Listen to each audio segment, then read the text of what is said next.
तो मैंने काफ़ी कोशिश की, एनटीए से काफ़ी सारी रिक्वेस्ट की, काफ़ी सारी बात की, बहुत ट्राई किया, इतने सारे वीडियोस किए। और जनरली आप एक चीज़ ध्यान से देखना, मेरे को कितने लोग यहाँ 2-3 साल से जानते हैं कम से कम, ठीक है? तो आप एक चीज़ ध्यान से देखना, पिछले 2-3 साल के अंदर मैं कभी इस तरह का कोई वीडियो नहीं करता हूँ कि पेपर लीक हो गया, स्कैम हो गया या ऐसा हो गया। मतलब किसी कंट्रोवर्सी में मैं कभी खुद से नहीं घुसता हूँ, ना मुझे इंटरेस्ट होता है ये सब करने का। मुझे लगता है टीचर हैं, पढ़ाएंगे, बैच की बातें करते हैं, टॉपर्स कैसे होते हैं, पढ़ाई कैसे करते हैं, कोई गरीब बच्चा कल क्वालिफाई किया, तो मेरे कुछ पर्टिकुलर चीज़ें जो मैं करता हूँ। कई बार ये चीज़ें हुई हैं, कई बार अफवाहों में होती हैं कि ऐसा हो गया। मैं कभी भी अफवाहों के अंदर नहीं आता, जब तक मुझे पुख्ता एविडेंस नहीं मिलते मैं नहीं बोलता हूँ। मुझे लगता है इसके पहले मैंने अगर पिछली बार कभी एनटीए के लिए एक वीडियो बनाया था, तब बनाया था जब कोविड के टाइम पे रीनीट कराने की डिमांड हो रही थी, रीट पोस्टपोन की डिमांड हो रही थी। उसके बाद मैंने कभी कोई वीडियो नहीं बनाया। इस बार अगर मैं खुद आके यहाँ पे ये चीज़ें बोल रहा हूँ तो आप ये बिलीव जरूर करना कि इन बातों में बहुत ज़्यादा सच्चाई होगी। मैं जनरली इन सब मोमेंट को बिल्कुल भी प्रमोट नहीं करता हूँ। बाकी सभी बच्चों से जो लाइव भी देख रहे हैं और सुन भी रहे हैं, टीचरों से सबसे मैं ये रिक्वेस्ट करूँगा कि प्रोटेस्ट और इस तरह की चीज़ें हमें नहीं करनी है ना। हमें संविधान पे भरोसा रखना है, सुप्रीम कोर्ट पे भरोसा रखना है। और इसीलिए जब एनटीए को बार बार बोलने के बाद भी एनटीए के जो रिप्लाई आ रहे थे वो सेटिस्फैक्ट्री नहीं लग रहे थे। मतलब आप एक चीज़ देखो, ये कितनी अजीब है कि 8 साल में पहली बार एक कॉन्सेप्ट आता है ग्रेस नंबर का, 8 साल में पहली बार, और एनटीए इसके लिए कोई प्रेस रिलीज नहीं करता, रिजल्ट के साथ ये चीज़ नहीं बताता। कब बताता है? कब बताया?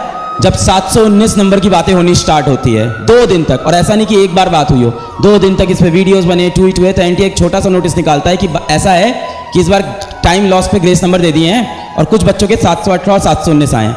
पर तब भी ये नहीं बताया कि कुछ बच्चों के 720 भी आए, तब भी ये नहीं बताया कहाँ कहाँ ग्रेस नंबर दिया है। फिर उसके बाद 2 दिन वो फिर टॉप 100 वाली लिस्ट से वो बच्चे पकड़ में आ गए कि भाई 6 बच्चों को 720 एक सेंटर से दिया है। और ये तो उस लिस्ट में दिखे हैं।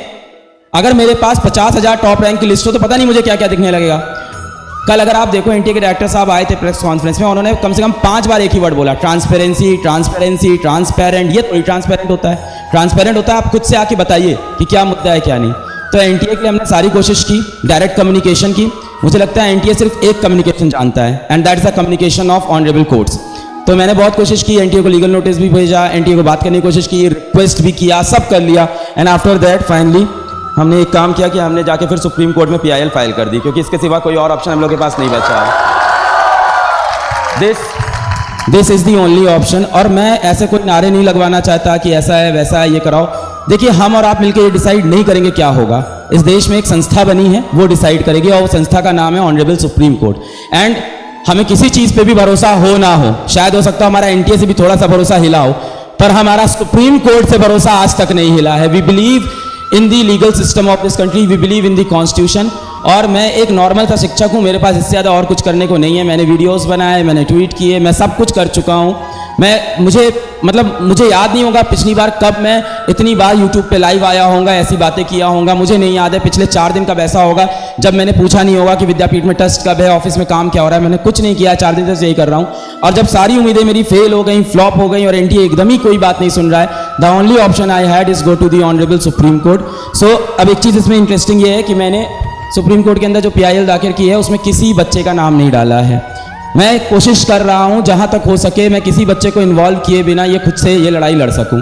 तो पीआईएल के अंदर बहुत क्लियर मेंशन्ड है कि in the supreme court of India civil original jurisdiction writ petition, वो तो नहीं बता सकता number, PIL in the matter of the PIL is lost Alakh Pandey versus national testing agency. तो एकदम सिंपल ये है, किसी स्टूडेंट का इसके अंदर नाम नहीं है।